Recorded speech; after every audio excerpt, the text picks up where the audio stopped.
SMP ini memang mama tuh suka buat kue, atau suka jual kue. Kemudian saya juga pernah jual, bapak ini kan penjahit. Bapak pernah jahit pakaian celana pendek, saya yang jual di Kampung Solor. Dulu pasar di Kampung Solor. Saya jual, Pak Boban tahu. Saya bawa meter, saya jual kalau seandainya ada orang bilang longgar atau mungkin sesak, saya ukur mereka punya badan, besok saya bawa dan mereka beli. Dan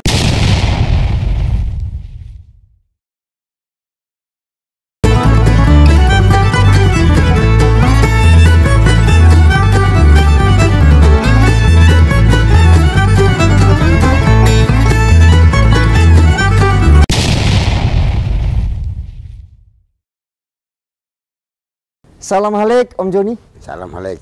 Salam. Salam. Terima kasih. Selamat sore. Sore. Terima kasih. Ketemu jumpa lagi Om Joni. Om Joni Lapu Besi. Mantan atlet tinju. Sekarang seorang ASN. Kepala UPT. Pengelolaan prasarana teknis. Wilayah 1, Kota Kupang, Kabupaten Kupang, Rotendao, Saburejo, dan Alor. Di Dinas Perhubungan Provinsi NTT.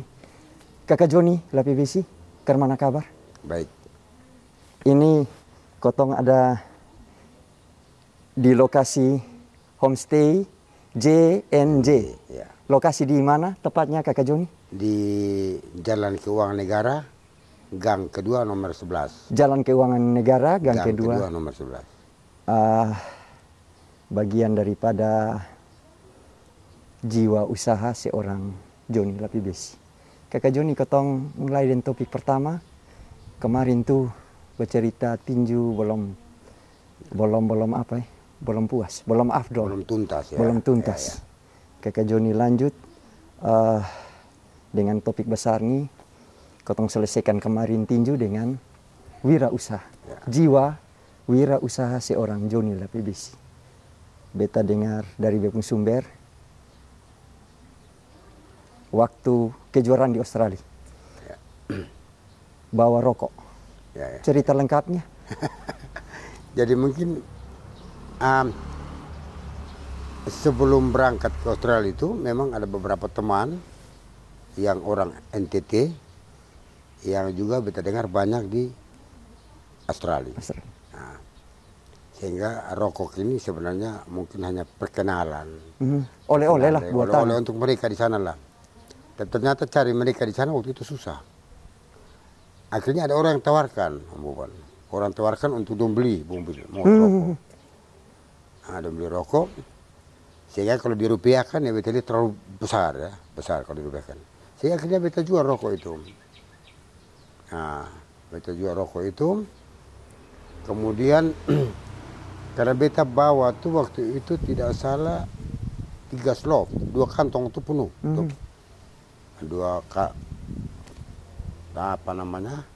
Tas pakaian itu penuh. Ransel lah. Tas pakaian. Pakaian. Nah, 22 itu penuh. Nah, kemudian kita beli, akhirnya itu mungkin modal awal ya bukan? Modal awal beta karena memang prinsipnya saya ini kan bukan harus dari tinju saja. Setelah tinju saya harus jadi apa? Profesional yang Ya. jabarkan ini makna profesional dalam moto hidup Om Joni Lapu Besi. Ya. Jadi saya harus jadi apa? Karena tentunya ya saya harus punya keluarga. Sehingga itu merupakan modal awal. Saya jual beli motor dulu. Ini Kakak Joni sekitar tahun berapa? Jual beli motor nih? Kalau jual beli motor awal itu tahun SMP saya sudah. Jadi sekitar 86 ya.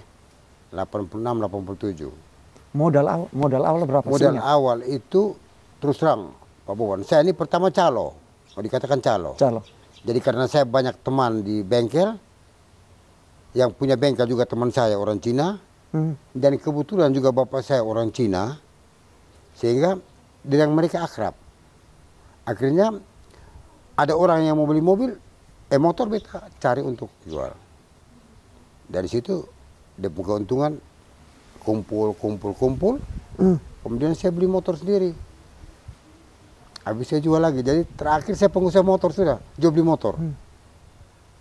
Jual beli motor. jual beli motor. Kemudian karena motor tuh sudah ya semakin hari orang dapat motor tuh ya mungkin dengan kredit mudah, akhirnya saya ke mobil. Ke mobil? Kayak jual beli mobil. Jual beli mobil itu sambil kumpul-kumpul ini modal. Jadi modal dari dari motor nih. Iya. Nah, jadi motor. Itu motor juga saya beli pertama tuh Pak Boban. Saya beli pertama tuh motor, ada 2 motor yang kecelakaan. Motor yang rusak. Rusak parah, 2. Memang harga murah Pak Boban. Itu 2 modal utama saya untung. Terus perbaiki? Perbaiki karena saya bergaul dengan teman-teman yang punya bengkel, berlian motor, kampion motor. Perbaiki saya jual, itu modal. Perbaiki jual. Akhirnya ya karena keuntungannya bagus, baik lama, kurang lebih sekitar 4 tahun ya, 3-4 tahun saya jual beli motor. Masih bagus, masih lancar. Di situ karena saya lihat modal sudah ada, saya lari ke mobil. Makanya saya katakan harus profesional. Jadi harus ada peningkatan. Segala sesuatu itu kita harus ukur. Jangan hari ini kita jadi konjak, kemudian jadi konjak sampai mati. Kalau bisa jadi konjak, jadi sopir, jadi pengusaha, pemilik mobil. Itu prinsip saya Pak. Jadi berjenjang. Dari motor saya naik ke mobil. Mobil ini belum ada satu orang pun di Kupang yang jual. Saya lihat pos Kupang saya Pak Boban. Iklannya? Iklan lihat pos Kupang.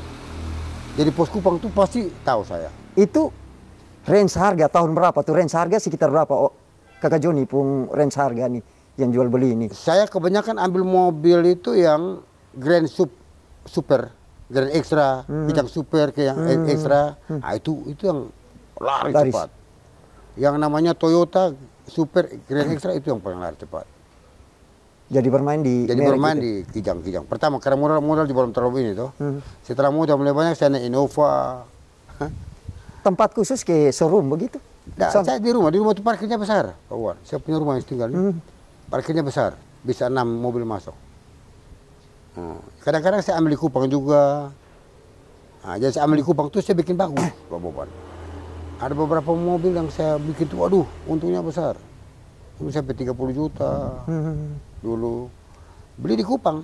Ini ASN. ASN. Makanya teman-teman waktu saya kan ASN kan di perhubungan provinsi. Nah, artinya kebanyakan saya masih jadi staf Pak Boban di kantor, saya ambil lap mobil.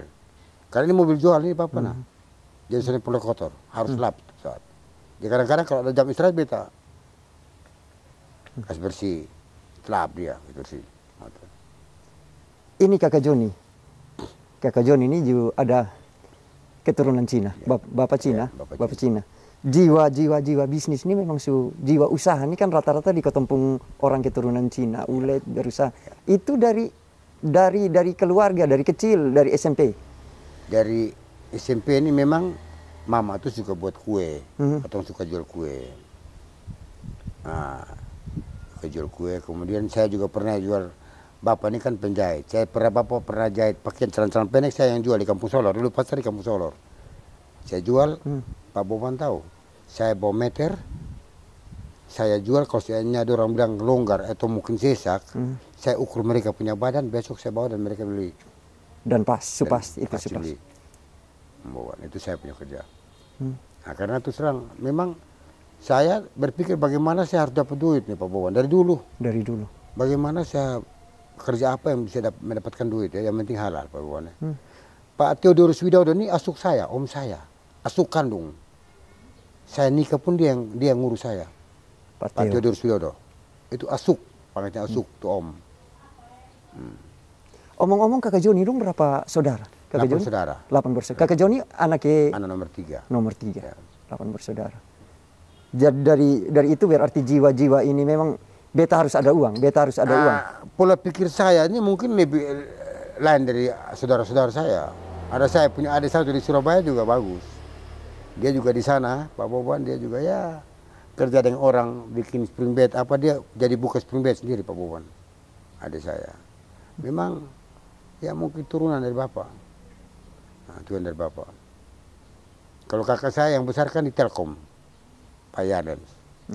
Nah. Jadi ada PNS, abdi negara, ada juga bisnis, ya, orang bisnis. Ya. Kalau kakak saya lebih ini lagi Pak Boban. Kakak saya dari Satpam. Dan spam di Telkom sampai bisa jadi kepala di Telkom. Luar biasa. Yarles Lapevesi. Luar biasa. Dari satpam. Dan mungkin sejarah di NTT mungkin hanya dia saja. Dari satpam sampai jadi kepala. Nah, ya mungkin karena orang fokus. Padahal dulu di penjara juga. Dia fokus di apa namanya kantor, makanya mungkin orang terlalu ya namanya Telkom itu kan waktu kerjanya kan sampai malam, sehingga dia penjual bisnis mungkin kurang. Tapi kalau saya memang Pak Bowan dari SMP SD saya sudah bisnis Pak Bowan. Atlet dan jiwa wira usahanya tinggi, jiwa bisnisnya tinggi. Lanjut tadi Kakak Joni, bisnis jual beli mobil. Ya. Berarti sudah mulai dari jual beli motor ke jual beli mobil. Berapa tahun kira-kira menggeluti itu? Wih, saya sekitar 4-5 tahun. Mobil. Dan orang semua waktu itu orang Kupang belum ada yang jual.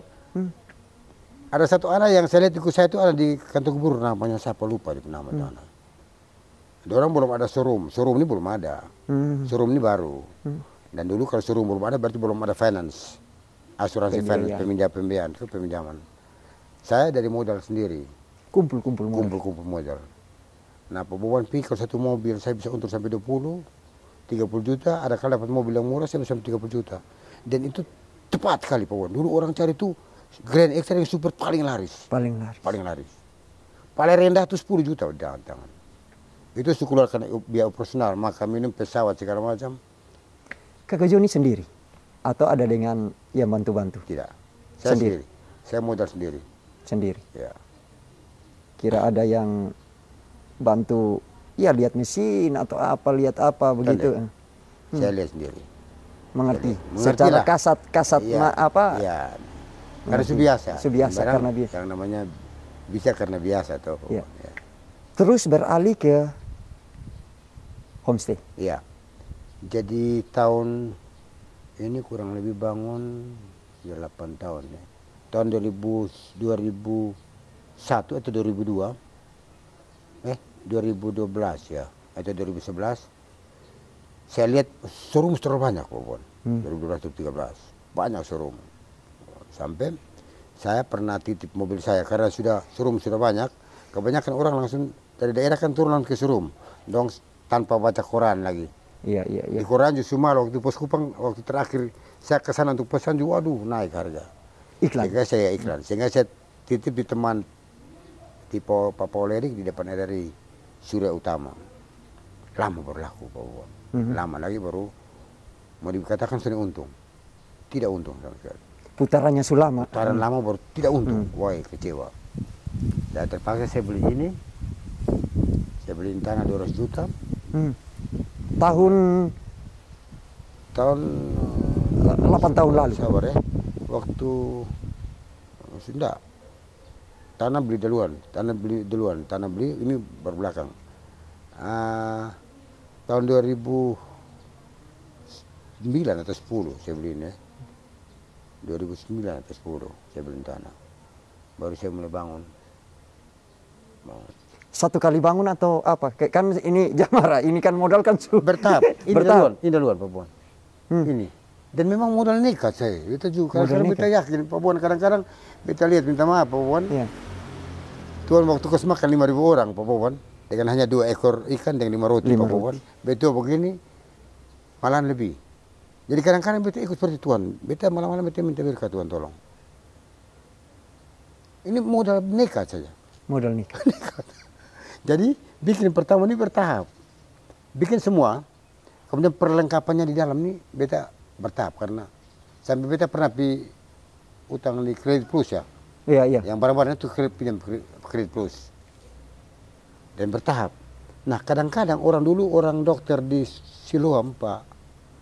Orang datang dan bilang, orang bayar 3 bulan, bayar di fasilitas. Dosia per 3 bulan. Kotong bahasa Kupang bawa diri badan saja. Bawa diri badan saja. Masuk. Fasilitas apa Kakak?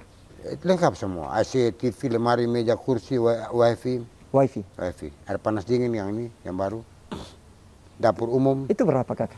Yang kalau panas dingin ini sekarang yang berapa? 11. Ini 1.800.000. Yang ujung sana rencana saya punya kamar di lantai 2. Itu rencana saya punya kamar orang datang minta 2 juta. Di situ akan ada tambah kursi. Jadi 2 juta itu full. Jadi satu kamar itu 2 juta, itu kamar saya. Orang datang pakai ya sudah. Karena orang bilang begini, 4-5 tahun lalu itu bilang paling enak bisnis ini, homestay, kos-kosan nih. Paling enak. Tapi kan sekarang kan makin ini toh Kakak Joni, makin depung situasi kan bukan semudah yang 5-4 tahun lalu toh. Makin banyak persaingan, makin banyak apa, tapi Kakak Joni punya. Jadi prinsipnya kita harus tahu bahwa yang kos itu adalah raja, kita pelayan. Modal utama tuh harus bersih dan jujur di sini. Bersih dan jujur. Jujur, jadi ini tempatnya harus bersih. Bu lihat saja, Papa lihat. Ini semua harus siram, disuruh siram tiap sore ini. Pakai karyawan berapa? Karyawan 2 orang. Nah, jadi harus bersih. Ini bersih, Pak Boban. Bersih setiap saat. Kemudian anak-anak harus jujur. Jadi pada saat mereka minta untuk kamu kerja, jadi dong tuh bersih, dong hanya kasih bersih di teras saja. Di dalam nanti ada orang minta tolong, pasti dong kasih kamu duit. Dan ingat jangan coba-coba kamu bohong. Dan ibu tahu sifat saya. Orang masuk tengah malam pun dia telepon, dia WA, Bapak ada orang masuk kamar sekian. Nah. Begitu. Dan saya begini Pak Boban, saya orangnya contoh. Ada orang yang pakai 2 kamar. Ada yang mungkin lantai 2 yang ada panas dingin, dia pun staff di lantai 1 yang di bawah yang ada dingin. Beda harga, dia bilang, Pak John kurang 100.000 kok, dia mesti 10. Bantu orang. Jadi ini ada yang 15, ada yang 16, tapi harganya 16. Ada 2 kamar yang 15. Rata-rata berkeluarga yang ini. John. Ini. Ini orang datang, ini ada sewa, ini satu tahun dipakai Pak Boban. Ini yang bikin alis mata dong, make up alis mata dong. Dia pakai 1 kamar nih. Ini dia pakai 1 tahun. Pikir saya. Begitu. Jadi orang datang. Terus ada 1 lokasi nih, Om Joni. Ada 1 yang di TDM. Nah, di TDM ada 1. Itu sama manajemen juga, ada yang karyawan juga berapa orang? 2 orang juga. 2 orang juga. 2 orang. 2 orang juga Iya. begitu. Dan beta belajar jujur. Begitu. Beta belajar jujur. Nah Kakak Joni, kan ini ya kotong sonba omong nominal lah, Ya. lumayan lah tiap Ya. bulan. Terus tadi cerita bilang dari waktu zaman tinju juga mau pertandingan orang berdoa janda dong apa, jadi ya tangan terbuka lah, tangan terbuka. Sekarang ke mana? Sampai dengan sekarang Pak Boban, beda pun keluarga tahu pun sifat, saya pun keluarga tahu saya pun sifat. Apa yang anda butuhkan, sifat yang mendesak, pasti Pak Joni hajar di tengah di luar. Pasti. Yang penting halnya hal prinsip dan hal pasti. Kalau hanya keluar-keluar untuk, ya ada bantu dong untuk mau usaha apa saya bantu. Ada kalau keluarga mengalami duka saya juga di dalam. Harus Pak Boban. Bukan saya sama kakak adik, yang lain pun itu tetangga. Tapi salah satu yang beta tertanam, beta terkesan, beta hormat begini. Kakak Joni ini dari muda dengan yang maaf dengan biasa-biasa sonada doi. Betul. Sonada doi. Tapi begitu jiwa usaha, pertandingan kumpul sedikit demi sedikit, dan itu manajemen keuangannya luar biasa Kakak Joni. Kan orang makin pegang uang kan. Betul. Ketongpung apa? Itu karena mana Kakak Joni? Dan memang yang saya katakan tadi kejujuran itu modal. Pak Boban saya punya teman yang tadi saya bilang bos simpatik, punya adik Arfandi ke Serapi, toko simpatik. Dia punya uang berapa situ, saya tidak pernah bilang kotak hati. Modal jujur itu yang dikasih saya modal tambah waktu jual beli motor. Akrab sekali. Akrab sekali. Modal jujur itu. Dia punya uang, kata dia makan minum sama-sama. Dia punya uang di situ, dia buang-buang saya, beta duduk di toko bebas, dia melaju juga bebas. Karena dia tahu saya. Itu modal yang saya bilang. Kejujuran. Akhirnya orang kasih modal. Lu mau siapa? Dia mau bantu dong. Dong juga Arfani dengan bos Iwan ini orang dari susah dari Jawa. Mau bantu apa? Yang namanya orang susah tuh, Pak, dong suka lihat orang susah jadi sukses. Dia kasih modal. Memang pertama saya sudah jual beli motor, tapi dia kasih tambah. Karena dia lihat bebeta ini bagus nih. Nah, karena Pak Boban sebelum nikah tuh saya sudah beli tanah yang sekarang saya tinggal di rumah tuh. Rumah saya. saya sudah beli itu tanah di situ. Saya sudah bikin rumah duluan, baru saya nikah dengan itu masuk di itu rumah. Langsung punya rumah. Jadi kalau Pak Boban berpikir secara logika, kalau saya belum nikah sudah persiapan rumah, kalau saya sudah dengan istri, saya dengan istri sekarang jadi kepala kantor ya pasti hasilnya banyak. Jadi modal-modalnya kita pakai tambah.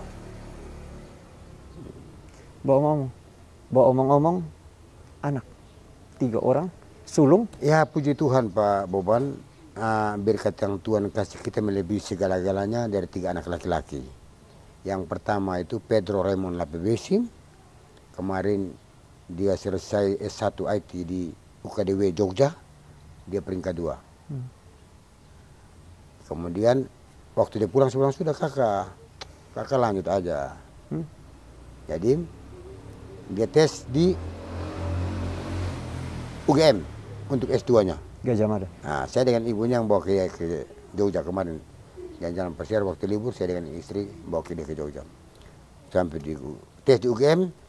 Pertama kan melalui jalur mandiri. Jalur mandiri, dia belum tahu ada beasiswa segala macam. Jalur mandiri ternyata dia lulus. Saya kata, ada bayar di situ kurang lebih sekitar 18 juta. Kemudian, ya namanya anak saya ini juga memang saya minta terima kasih dapat anak yang luar biasa. Dia orang lihat ada penawaran beasiswa Pak Boban, dia tes lulus ternyata. Nanti uang itu pasti dikembalikan, dia bilang. Uang itu dikembalikan. Itu nomor 1. Jadi ada S2 di UGM. Yang nomor 2, puji Tuhan lagi, dia lulus di statistik, Sekolah Tinggi Ilmu Statistik Jakarta. Dari 300 sekian. Semacam ikatan dinas. Ikatan dinas. Jadi langsung kerja. Tanggal 27, ya saya mohon dukungan doa untuk anak saya. Tanggal 28 nanti, turang ujian terakhir skripsi. Yang terakhir si Kelvin ini, yang kecil dan bungsu, laki-laki. Ya, Om Boban memang saya keras dengan sekolah. Sekarang modal sekolah. Sehingga kemarin dia tamat SD di Santo Yosef, juara 6, masuk 10 besar jadi peringkat 6. Jadi ini sekarang dia ada minta nih, yang bungsu. Jadi ada mungkin di sekolah dia ikut Kempo tidak salah. SMP Giovanni sekarang. Ini yang agak sedikit nakal karena berapa kali berantem dengan tetangga, jadi saya sempat bina mereka tidak boleh cari teman itu susah. Kakak Joni Lapebesi, kotong semua masuk segmen terakhir kakak. Beta minta kakak punya harapan dan motivasi untuk khususnya kemarin kan sudah di dunia atlet. Sekarang kotong orang-orang muda untuk kotong jiwa wirausaha nih. Ya yang saya bilang tuh, kalau saya baca tuh kemarin tuh yang saya baca, harta yang terbaik adalah kejujuran. Harta yang terbaik adalah kejujuran. Senjata yang ampuh adalah kesabaran. Senjata ampuh adalah kesabaran. Kemudian kekayaan yang termulia adalah iman. Kekayaan. Dan komunikasi yang terbaik adalah doa. Sehingga ini merupakan apa ya Pak, dasar kita untuk melakukan apa saja. Kalau kita mau berusaha, yang saya bilang harus profesional. Dan modal utama itu jujur. Pasti orang akan kasih Pak Boban. Di mana orang akan, Om John, usaha bagus, orang kasih modal pinjam. Jujur. Ini berapa seteng ngomong minta pinjam, bilang sama memang beta ada pinjam sedikit untuk yang di homestay baru. Jadi yang tadi saya bilang itu 4 kriteria. Tapi modal utama jujur, itu harta. Jujur itu harta Pak Boban. Kemudian kita mau terjun kemanapun yang saya bilang kemarin harus profesional. Harus profesional, jangan main-main. Pak Boban tahu kos di sini banyak tapi biasa-biasa saja. Iya. Waktu saya bangun pertama ini Pak Boban, saya pikir bagaimana orang bisa datang tinggal di 1 bulan 1,8, 2 juta. Tapi ternyata semua full. Ini kamar full. Kamar full. Jadi yang saya bilang kembali, jujur, profesional itu yang perlu. Kemudian ya doa itu adalah komunikasi yang terbaik. Selalu berdoa. Sehingga apapun yang mengalami kendala, hambatan dalam satu usaha, makanya katong serahkan dalam tangan Tuhan. Percaya dan semua serahkan dalam tangan Tuhan, pasti Tuhan akan buka jalan. Itulah komitmen saya. Saya yakin. Ya. Kakak Joni, LAPBC, terima kasih sudah berbagi cerita di Om Boban Channel. Kakak sehat terus, kakak. Sehat. Terus menginspirasi kotong, anak muda, kotong orang-orang muda, orang-orang NTT, kakak Joni. Terima kasih untuk waktunya. Assalamualaikum. Assalamualaikum. Ya.